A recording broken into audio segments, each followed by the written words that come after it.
مومنو، جب تم میں سے کسی کی موت آ موجود ہو تو شہادت کا نصاب یہ ہے کہ وصیت کے وقت تم مسلمانوں میں سے 2 مرد عادل یعنی صاحب اعتبار گواہ ہوں، یا اگر مسلمان نہ ملیں اور تم سفر کر رہے ہو اور اس وقت تم پر موت کی مصیبت واقع ہو تو کسی دوسرے مذہب کے 2 شخصوں کو گواہ کر لو۔ اگر تم کو ان گواہوں کی نسبت کچھ شک ہو تو ان کو عصر کی نماز کے بعد کھڑا کرو اور دونوں اللہ کی قسمیں کھائیں کہ ہم شہادت کا کچھ عوض نہیں لیں گے، گو ہمارا رشتہ دار ہی ہو، اور نہ ہم اللہ کی شہادت کو چھپائیں گے۔ اگر ایسا کریں گے تو گناہ گار ہوں گے۔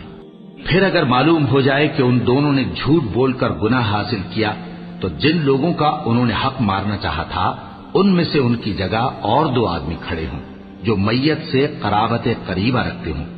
پھر وہ اللہ کی قسمیں کھائیں کہ ہماری شہادت ان کی شہادت سے زیادہ سچی ہے اور ہم نے کوئی زیادتی نہیں کی۔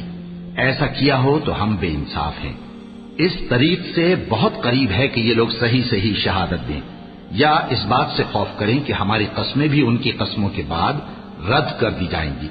اور اللہ سے ڈرو اور اس کے احکام کو توجہ سے سنو،